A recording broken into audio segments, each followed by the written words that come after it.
This is the Aftermarket Radio Network. Hey, welcome to Remarkable Results Radio. Carm Capriato here, your automotive aftermarket podcast pioneer. We've got over 1,100 episodes and over 550 hours of pertinent content to help advance all aftermarket professionals as leaders and as business people. Hey, plan to be at Apex 2023, October 31st through November 2nd. Apex will build upon the incredible success of Joe's Garage, a full 10-bay working environment. If you earn your living in the auto service aftermarket, then Apex is for you. Hey, for over 30 years, Napa Trax has made selecting the right shop management system easy by offering the best, most comprehensive SMS in the industry. We'll prove to you that Trax is the single best shop management system in the business. Find Napa Trax on the web at napatracs.com. I am honored to have David Fisher on from out there in sunny California. Hello, David. Hello, Carm. David is an OSHA and labor law expert, basically in California, knows all that California stuff. We've been chatting before, and I've been really zeroing in. I know somebody here in Buffalo that does what you do. Because of scheduling, we weren't able to get him on. Just talking about OSHA and regulations and safety. And the things that I've learned from you, David, that every state has to conform to federal OSHA rules, but every state has their own OSHA specs and laws. That's right? There's a few states that have their own, like Cal OSHA, for example. But any states that do have their own have to comply with the OSHA federal minimum standard or more. So while, I'm in California and you're in New York, we reach across the United States because they have to at least comply with the minimum OSHA standard. I've learned a lot from David as we've prepared for this episode about where California ranks as a state that an employee would sue an employer. California ranks number 5.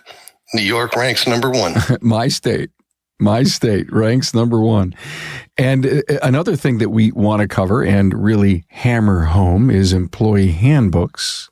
And you were telling me that New York and California are on the bottom of the list. So we really have a lot of great things to talk about here. And that OSHA will now interview your employees while inspecting your job site?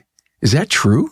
Yes. It's a relatively new thing, or at least if they haven't been doing it, I haven't heard about it till recently.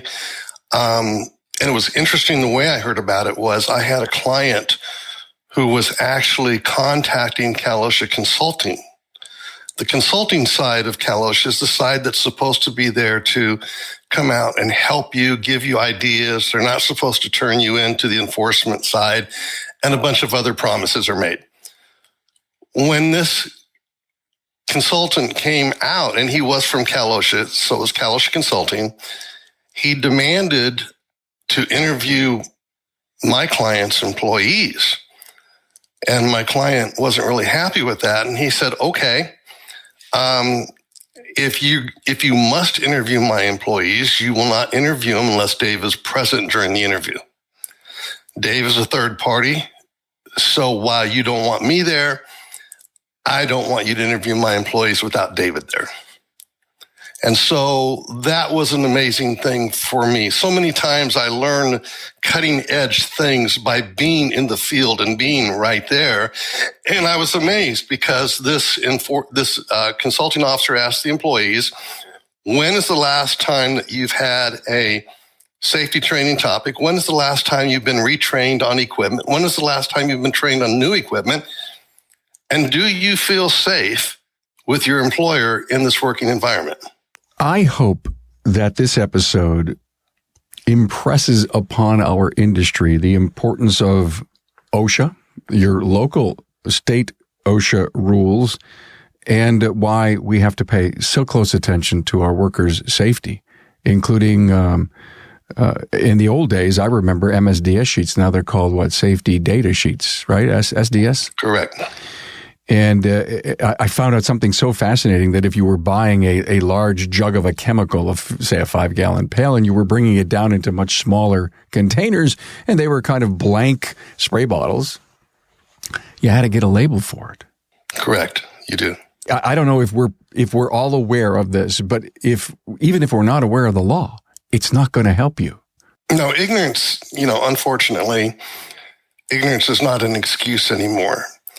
Let's just touch upon that labeling thing, bringing it all the way down. OSHA would really like you to label every single container. In other words, if you're using 530 oil in a container, they want a container specifically for 530, 1040, whatever your oil weights are. Now, a lot of employers out there, they're getting tired of being told what to do, and their mindset is, oh my God, this is just another piece of garbage, and I don't want to do this. But I find it interesting that some, and I don't know what you call them, but the people that sell oil to the automotive shops, some of those companies are even making containers that are specifically labeled for every weight of oil, and that container is only supposed to be used for that weight of oil. So if these companies that provide it to the shops see that it's a requirement, they see and they know it's a requirement because somewhere along the line, it's gotten through to them from OSHA that this is a requirement. Well, that's kind of nice. We call them oil distributors, basically, okay. The people that are selling the oil. And if they're paying attention to the requirements that the shops need, then that becomes a really valuable partner to you to help you stay out of trouble. David told me stories upon stories of OSHA coming in, and especially he's in California, so Cal OSHA comes in and the $40,000, $50,000 fines, and it's a real thing, and I don't think we need to ignore the fact that we have that responsibility. Can you give us just one quick story to help solidify the mind of how important OSHA regulations are? Yeah, and this story will also tell you, unfortunately, how far-reaching OSHA can really go. So it's a good story. It ends well.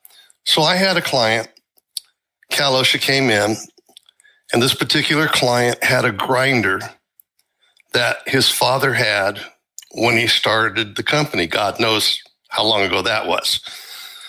And this grinder was nowhere near in compliance, but it also wasn't in the shop. In fact, it was in a storage shed that had an open door that was 15 feet away from the shop and out of the shop building in its own storage shed. The enforcement team, as they walked through the place, they saw that and they fined him $30,000 for it because the grinder was not in compliance. And it was not plugged in. The employer said, well, hey, you can tell that the grinder's not in service because it's not plugged in. They go, no, we don't. Any employee can walk over here, grab this grinder, take it into the shop because you haven't cut the electrical end off. So we're going to fine you $30,000 for it. I went to war on behalf of the client. We got the thing totally dismissed. The fine they had set up was $30,000. The employer ended up paying $500 for some other miscellaneous fines. Had another client, actually, coincidentally, in the same town, just down the street from the last client I told you about. And this enforcement officer walked in, and the client had 2 different automotive repair shops under the same ownership, had 2 sets of grinders, actually 3 grinders. The grinders were not an eighth of an inch. The grinders did not have an eighth of an inch of separation between the base plate and the grinding wheel. It had 3/8 of an inch.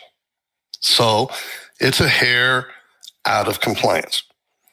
That enforcement officer fined them $27,500.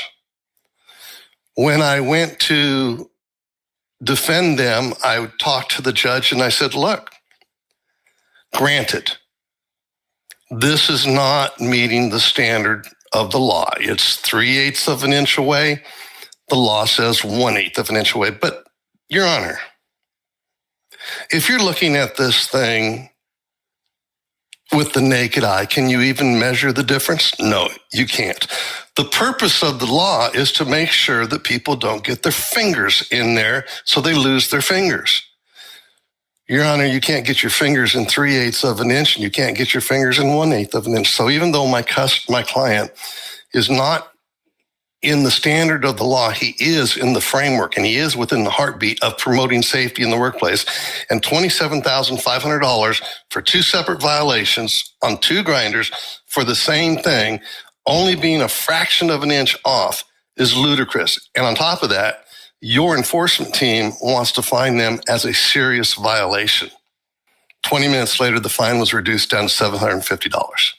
I shudder to hear that story. I remember you telling me this just the other day as we were preparing for this show. Again, is it overreach? Is it overzealousness? Is it somebody trying to prove an example? I don't know. Maybe it just doesn't matter. But the point, the time, the exposure that we had, maybe the compliance officer couldn't find anything else but this. Things are changing. And as we speak, and we were talking the other day, and as we speak, I could actually lose my first case in over 25 years. This is regarding a construction company. They had an accident on the job site. 3 employees were working together. Two of the 3 employees were abiding by the company's safety policy. The 1 employee that got hurt was not. So the defense for that is called an affirmative action defense. That means the employee did something totally on his own outside of the realm of the safety protocols of the company, and as a result, he got hurt. I used that defense, and the enforcement officer came back and said, I read your response. I'm not going to honor it. I'm hitting this company with 2 serious violations. We're looking at $40,000. Sad news is, if this goes through and stays as it is right now, this company's going to be out of business. They're a small company. They are concerned about safety. They didn't do the right things, and they didn't have the right things in place. They didn't even have an illness injury prevention program. They didn't have a heat illness prevention. They had nothing. They did everything verbally, which is fine, but they had nothing in writing to back up anything. I'm telling you this story like this because this is the change I see coming. If you think as an employer, you can just ignore all of this, not even have a written safety program, not even have, for here in California, a COVID-19 program, not even have a heat illness prevention program, not even be doing safety training topics because it's always going to happen to the other guy, and honestly, most of the time it does. But OSHA has determined that they want safety in the workplace. And if you don't have it, and if you can't paint a portrait, you ever paint by the numbers, Carm? Oh, yeah. You know that the more numbers correlating to the colors that you fill in, the better that picture looks, right? Okay. If you only had one color of the whole picture, it's not going to look too good. So compliance is like a picture, painting by the numbers. The more numbers you have filled in, the better off you're going to be. Well, OSHA, I believe with all of my heart, is at the point to where they're going to say no more. If you can't even show respect to us as an agency that has the best interests of your employees, then we're going to hit you with everything we have. And as a result, even though it's not my fault, the employer had nothing. In times past, up to this point for the last 25 years, I have been able to fix that. And this time, I won't be able to fix it, potentially. Wow. After, 25 years doing this, you may be hitting a brick wall because, listen, it's not, OSHA's doing the right thing, you've done the right thing, but the client didn't. And I think there's no insurance to cover this stuff. Am I right? No, you have employers' practices liability for potential employee lawsuits and stuff, but there's nothing for this, and it's set up that way. So you got a huge exposure.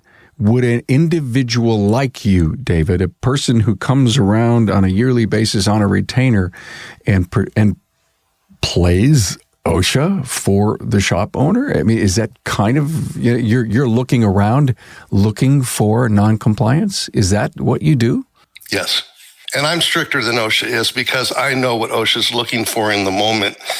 I'm also very good at what I do, coming from 25 years of experience, and I'm an inquisitive person. So when I get with an enforcement officer, hey, dude, what's going on? What are you guys looking for? Talk to me about how you want to see business owners respond to this. I pick their brains, even though I've been doing it for 25 years, and I learn so much. Leads me to one quick story, and I told you about this yesterday. The enforcement officer who actually busted me for not having an adequate safety program of my own. This enforcement officer was part of the high hazard industry. She was actually coming into shops as part of a 5-team agency. This team, while they were doing OSHA issues and labor board issues and pay issues, they really were looking for underground economies. They were looking for sex trafficking. They were looking for drug trafficking. And she cited one of my clients. And so I wrote the defense and I got it all ready. And she called me up. She's a very stout woman, knew what she was doing. And she said, your safety program's not compliant, Dave. And I said, no, it is compliant. My safety program is always compliant. She goes, it's not. I said, listen, I just went to court 2 months ago. She says, I don't care if you went to court or you didn't go to court. Your safety program's not compliant. It does not meet the standard of the law. I said, well, what's your reference point? So she told me the reference point. She says, look, go look it up and call me back in a half hour. So I went and I looked it up, and unfortunately, she was right. And I talked to her and I said, well, even though this is here, we still meet that standard, even though it's not written, because we do this and we do that and the other. She says, I don't care what you do. She says, I know what you do. You're a professional. She says, you're one of the best consultants I have ever talked with and worked with. Your stuff is state of the art. But she says, you're missing one thing here. And she says, I don't want to go to war with you, but I want you to understand, I like you. I like what you do, because there's not a lot of good consultants out there.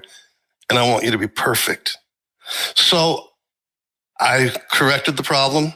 This enforcement officer spent 3 hours with me after that, helping me on other cases that I was working on. And the enforcement team will not talk to you at all because they're not there to help you. They're there to fine you. And yet this lady spent 3 to 4 hours with me on 4 other cases, going into them in a deep dive, and helped me tremendously. Why? Because I'd earned her respect and I was doing what a good consultant does, which is protect their clients. If you went to Apex 2022, then you realized the incredible commitment that Apex has to the service professional. Joe's Garage is your place with 10 working bays as you experienced real live working conditions. Also, the best tech companies from tools and repair to management software had their latest and greatest for you. You also attended technical and business management training with the industry's best and brightest. Now, work is underway to make next year's Apex 2023 have even more product demos, trending training, marketing, and social media support to help you grow your sales and profits. Remember, if you earn your living in the aftermarket, then Apex is the expo for you. Continue listening as we bring you the latest from Apex 2023. Save the date, October 31st through November 2nd, 2023. Let's face it, your shop management system is the single most important tool in your shop, period. NapaTrax was built from the ground up to make your business more profitable and efficient. We provide an extensive set of tools to increase and track profitability in real time. NapaTrax offers the industry's best post-sale support, hands down, and we train your people on site. Yep, on site. And we offer remote refresher training 10 times a week, and customer support is open 6 days a week. Give us a call, visit the website, or join our Facebook community today to learn more. We'll prove to you that Trax is the single best shop management system in the business. NapaTrax is always customized and tailored for you, whether you're a one-man shop or a large multi-bay or multi-location company. After all, it's your shop, so it's your choice. Visit us on the web at NapaTrax, that's NapaTracs.com. You are hardened, and it's not a negative thing. I think it's a positive thing. You're hardened with all the experience, the things you've seen, the heartbreak. But it seems to me that so are the compliance officers hardened. They've gotten that way. Carm, think about this for just a second. I mean, we talk about all this stuff and we say it's really unfair. It's an attack upon the employer. And I get that mindset. And certainly they have a right to feel that way because there's a lot of things going on. But let's just put the shoe on the other foot for just a minute. How would you feel if you were an enforcement officer? You'd been walking the streets for 25 years. And 90% of the time, 85 to 90% of the time, you're blowing off like you're nothing. When you walk in, they give you homage. When you walk out, they don't do anything after that. And you know it because you both go back in and you revisit them. Do you know upon their visit or when they leave what they found? Are they presenting it to you at the time that they're leaving, or do you get a letter? When Cal OSHA comes in, they have a laundry list that they're working from. They actually have a checklist. Now they have 4 to 6 different checklists, but they choose the checklist that they're going to use when they walk into your shop. They use it. And then at the end of it, they give the employer what I call a laundry list, which is a list of everything they want to see. Safety program, safety training documentation, workers' compensation, a bunch of stuff. And you've got like 72 hours to a week at the most to get it back to them. After they get it back, they're going to review it, and then they're going to assess the fines and fine you accordingly. But it's not about, they found this grinder in the corner that didn't have the plug cut off. That is a completely different visit. That will they allow you to walk with them as they look and inspect? You can walk with them. That's may or may not be part of the laundry list, but you will get back a list of fines and how they're going to classify those fines. From there, you'll have a chance to respond to those fines. And then once you respond, they will decide whether or not to accept your definition or your rebuttal. Let's talk about the employee interview. And is that just in normal happenstance while they're walking through? They're talking to your people, or do they go in with a specific mission? It depends. There's different reasons that Cal OSHA can come to your door as simple as we're just walking the streets and we're going to hit you today and so on. Or they can be choosing to go after automotive repair shops. They can be choosing to go after auto body shops. They can be choosing to go after tire shops, in which case they'll ignore everything else on that street and hit the targeted place. Interestingly enough, and I would imagine this would go across the United States, automotive repair shops, auto body shops, some construction companies are going to be the number one targets where there is underground economies of drug trafficking and sexual trafficking. Yeah, so interesting. It's just mind-blowing to me. David continues to say Cal OSHA. And if you're listening to this and you're in Iowa, New York, Florida, it doesn't matter, pick any other state, you can't stop listening because he keeps saying Cal OSHA, because this is universal to just about anywhere you go. So the reason we're doing this, all of his expertise, he lives in California, he earns his living there, but everything that David is telling us will help you no matter where your shop's located. It's interesting that you say that, Carm. And I'm sorry, I have been trying not to say Cal OSHA, but it kind of gets to be a habit. But let me just kind of back up what you're saying, because I want our listeners to really understand. OSHA, over the last 3 to 4 years, has almost kicked Cal OSHA out and forced Cal OSHA to become, actually what they did is they said, look, you guys are not enforcing enough. You're not adhering to the OSHA standards enough. We will take your individual state agency away from you and make you OSHA. So every state, no matter what state it is that has their own separate division, must meet the basic OSHA standards, which is everything we're talking about on this show. Let's talk about lift safety? Your lifts need to be certified at least once a year. Certified/inspection. It's a big deal. It seems like I have a story for everything. And I guess after 25 years, you do.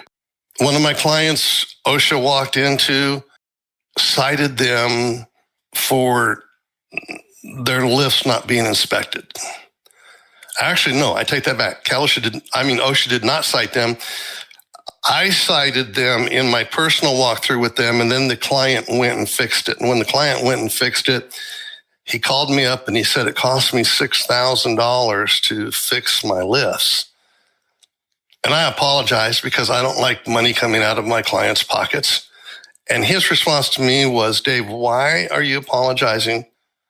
The top safety latch on the lift was faulty and was not engaging entirely. That car could have come crashing down on my employee at any time and cost them their lives. $6,000 is nothing to pay for life. So who inspects the lifts? Every single year, you as a shop owner must have your lifts certified/inspected. You can certify them yourself if you installed them, or the company that sold them to you can certify them, or any company who sells lifts can certify them. But if you installed them, the state feels that you have the wherewithal to inspect them and certify them because they have to work. And if they don't work, you'll find it out when you're installing them. I find that fascinating that if I installed my own lifts, that I would know exactly how that manufacturer intended all the safety devices on that lift to work. And here I am certifying that. God help if something did happen and you certified that lift. And because you just didn't know that this particular latch, as you were talking about just a few minutes ago, was critical and important, and you didn't really know what to look for. I'm sorry, I just find that a little on the scary side. For me, this is the way I handle all that stuff. And, here in California, we're supposed to, I don't know statewide, but here in California, we have to do sexual harassment training. There's a specific agency that handles that here in California. I could get safety training from an attorney that would probably be better than what that agency offers, but I send all my clients back to that agency. Why? Because they set the standards. They're going to enforce the standards. Anything that they produce, it's going to be their problem if it doesn't meet the standards. So even though the attorney training may be better, I want my clients protected. Now, let's go back to the lifts. If I installed my own lifts, no matter how good I am, I'm not certifying them. I'm having a company come in to certify them because it's too close to home. And I want it done right. Smart. I want a third set of eyes to do it. I can't see how someone would not want that. It just takes one incident. You could lose your business, a person, your livelihood, if you're not protected. One of the things that you and I chatted about when I think I asked this crazy question, so why aren't we paying attention to all of this, David? And then we talked about, paying a consultant every year to come in would probably be the cheapest money you could possibly spend to stay as compliant with OSHA as you could possibly be, minimize your risk of huge fines. But we also talked about the fact that our bandwidth is so limited today for us to pay attention. Blink your eyes, a month is gone and you had intentions of doing this stuff and you lose those intentions and all of a sudden, knock, knock, knock. The point of this episode was that you've got to pay it. There's some critical things in your world and in your life you need to pay attention to, and safety and the whole OSHA thing is probably bigger than you would ever expect. It is. And people are right now, there's so many changes to business. There's been so many changes with COVID nationwide that have caused outside pressures to, I call it having your bandwidth reduced. We know we should, but we've just got so many other things flying at us with our business, with other things, and we just don't have the bandwidth. And that's really another reason. Let's turn that around.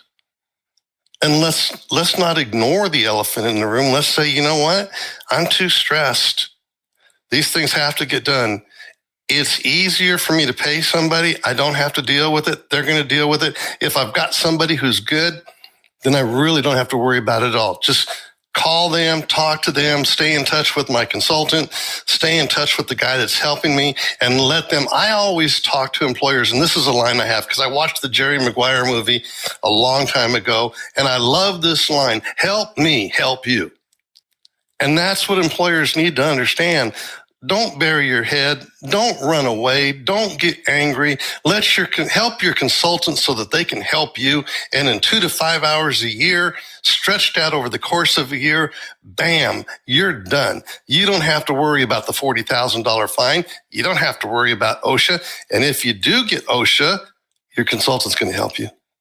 Let me summarize what David just said. Very, very critical, very important. He just said there is no easy button. There is none. And you're right. Distractions, all the outside stresses of our business, and yet safety, huge concern, OSHA.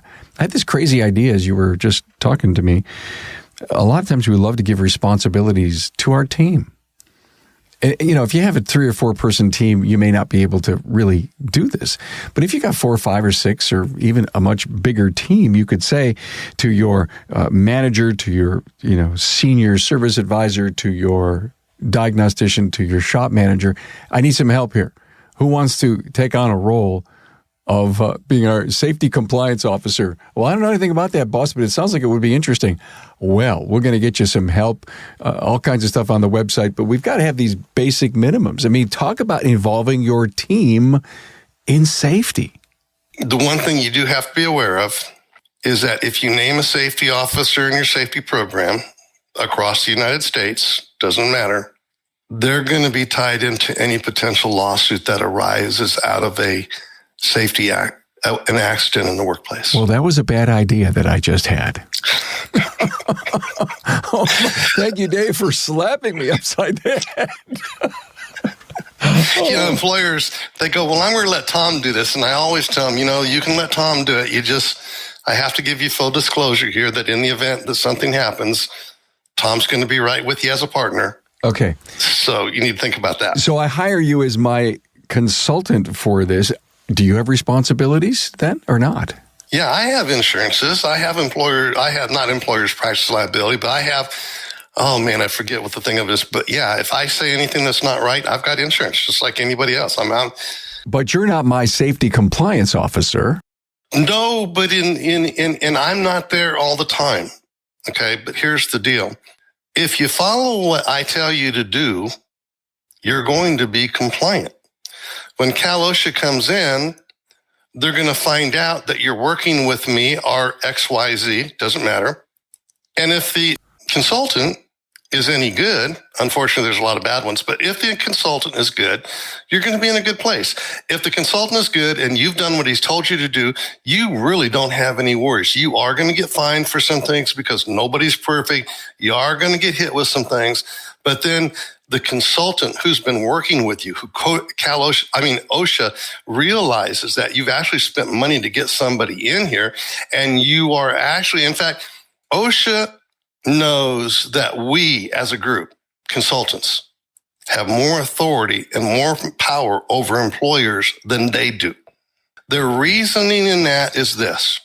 We know, Dave, that when we walk into that employer on that day, we are God, and they're going to drop what they're doing, and they're going to bow down, and they're going to do whatever we ask them to do. But when we're gone tomorrow, so is all their concerns. But when a company has paid money for you or someone like you, you never leave. You're there every single day through the things you send them, through the communications that you have, and ultimately they know that you are an accountability partner, and we love that. Yeah. Because it helps them to be safe. Okay, how do I hire a person like you? What do I look for in a resume? Are there any certifications that I have to look for? Do I find out about things you've won in court? Help me find a person like you. If I was going to hire a consultant to do what I do, one of the first things I'd ask to see is a sample of their illness injury prevention program. Illness, injury, and prevention program. Okay. I would do my own due diligence, which will only take you about a half hour, to make sure their program is compliant, broadly speaking. The second thing I'm going to ask them for is do they have any experience in the field, or do they just produce binders and hand me the binders with no field knowledge or no backup knowledge so that they can actually help me with the intricacies of arguing my case? If they don't have field knowledge, if they're not up to date on what's going on as we speak, I don't want them. I don't need a binder. I don't need, in fact, let me tie all this together with this one story. I have a friend who lives in San Diego, California. We used to ride bikes together all the time. And he was a client of mine. And he's one of those people who's, you really don't want to ask him a question because you really don't want the answer potentially. He says, David, do you want to know why I have you as my OSHA and HR guy? I said, sure, tell me. He says, you talk about your safety program and you say it's the best thing since hot cocoa. He says, I don't know if it is. I don't know if it isn't. And frankly, I don't care because that safety program to me is a dime a dozen. Your employee handbook, you say the same thing about that. I don't know if it is. I don't know if it's not. To me, it's a quarter a dozen. But he said, here's why I have you. You tell me that if OSHA comes into my business, you're going to be here within 72 hours at no charge to help me get my ducks in a row, to help me strategize, to go forward with my defense. And you're going to do that within 72 hours. I've never had to have you do that, but I've talked with clients of yours who have. And you keep your word. You're there. You know what you're doing, and you bailed them out. That's why I have you. Forget your binders. I don't care. I got you for you. Okay, so anyone could show me all the good stuff on the surface, but you need to make a few phone calls to talk to some people that have actually used this consultant in a real world situation. Right. Okay. Makes all kinds of sense.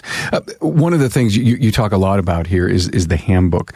Does every business, every shop owner that you know have an employee handbook? They may have one, but it's probably not written exactly the way that it should be written. And there's more than one way to skin a cat. There's more than one way to have phraseology in the employee handbook. And just because you don't have what my employee handbook says doesn't mean that it's right or wrong. But there are certain things that you have to have in your employee handbook. And again, for me, I have a network of attorneys that I work with. And I refer my clients to them in the case or when there's a potential employee lawsuit. One of those attorneys has written my employee handbook. So if you're going to get with an HR services company, make sure they have those capabilities too. Make sure they're working with actual attorneys, not people that have just got certificates they can hang on the wall from SHRM or some of the other agencies that you can do. Make sure that these attorneys are going to be there for your clients. I mean, because it's the consultants that really need to have this backing for their clients. Because, a notice of intent to sue, those cases are going to run starting at $15,000 up to $300,000. Is there a determining authority on the substance and the quality of a handbook? Here's the saddest part about all of that. You can have a perfectly legal employee handbook that covers the policies adequately, okay? But you may not be able to take that employee handbook into court. Because when you go to court, there's certain things that the judge is going to look at to make sure is in certain places of your employee handbook. If it's not in those places, you're going to have two strikes against you in the eyes of the judge before you even start. One is your at-will status. Is your at-will status between page 1 and page 3? Number 2 is your sexual harassment status policy. Is it between pages 3 and page 5? Does your sexual harassment policy include bullying in the workplace and all the other things that have now been dovetailed into that policy? Does your employee handbook have verbiage that says including in reference to your discipline policy? Because if it has If it has verbiage that says up to and including, you've just destroyed your at-will status, because up to and including is an implied contract involving steps, up to and including termination. If you don't follow the up to and including and then you just terminate, you violated your own company policy by not following procedure. Actually, what we're talking about here is the good old boys attorney network.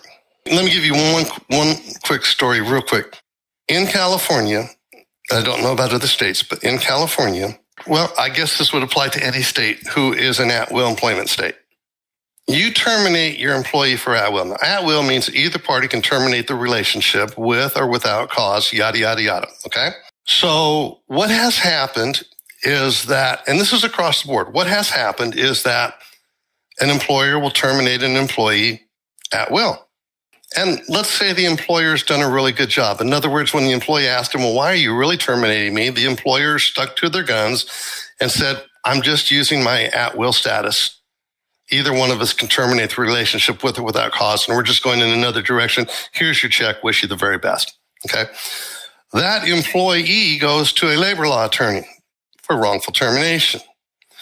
The attorney will take it to court, and the basis for the termination is that the employee was terminated without a reason.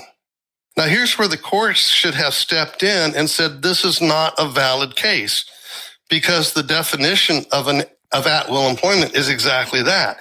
You, either party, can terminate at any time without reason, without cause.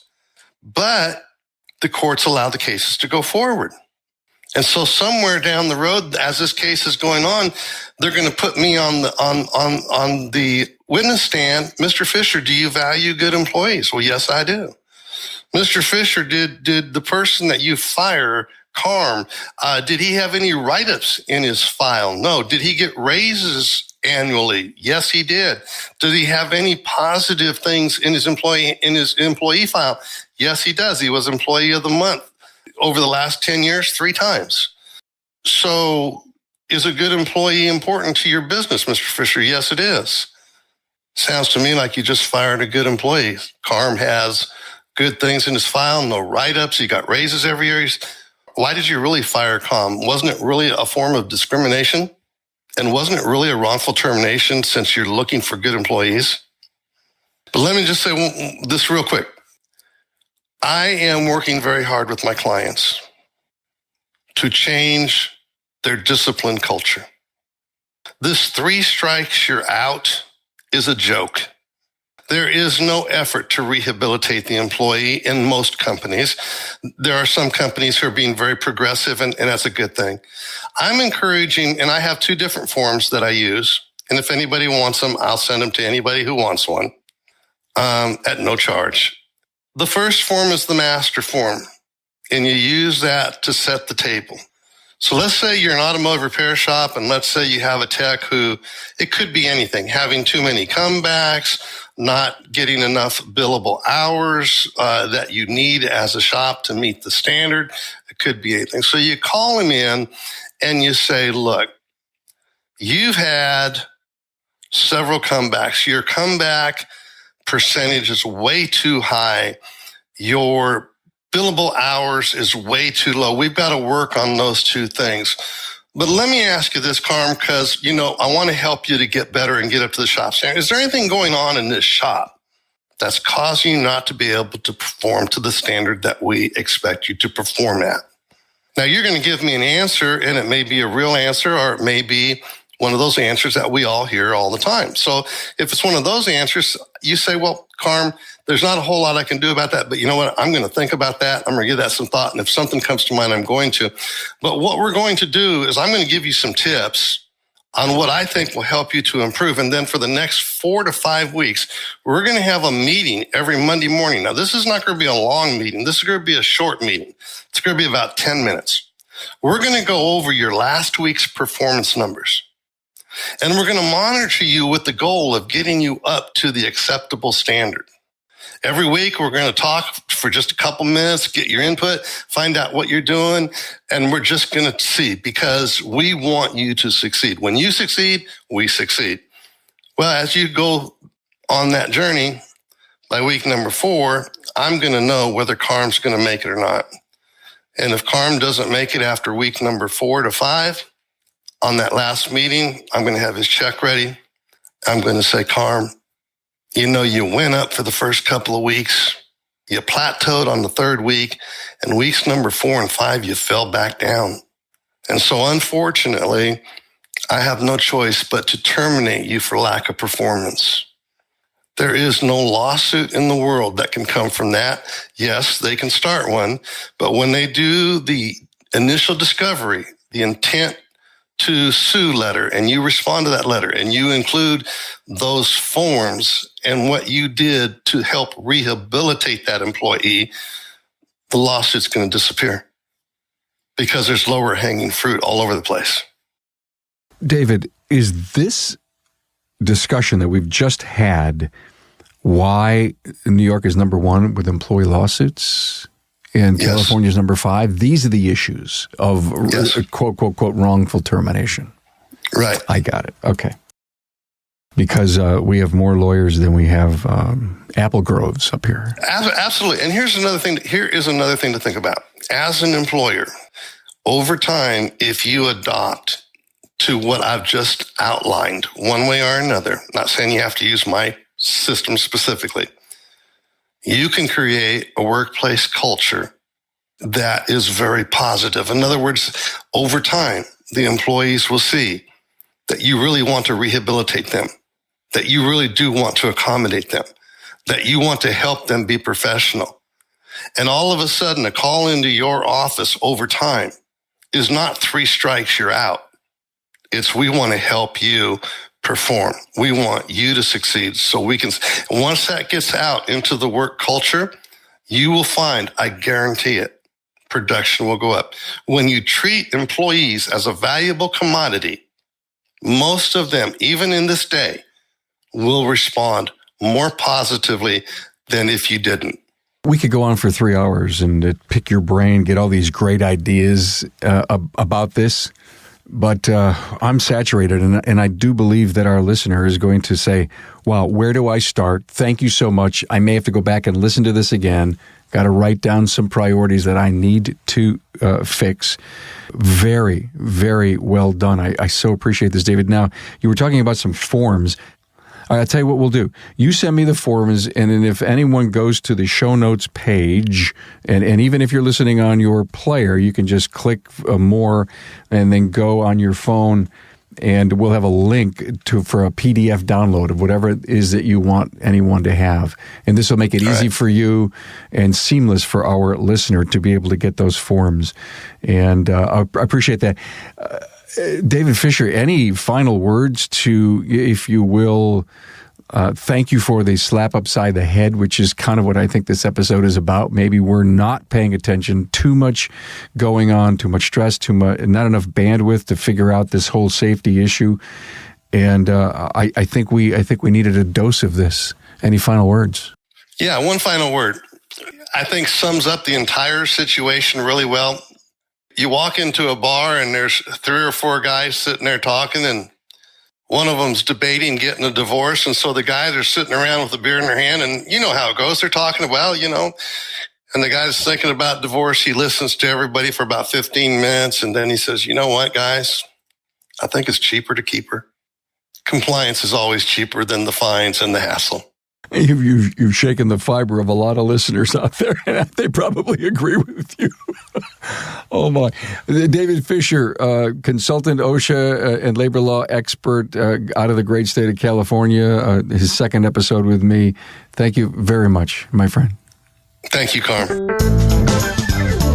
Thanks for being on board to listen and learn from the premier automotive aftermarket podcast. Until next time.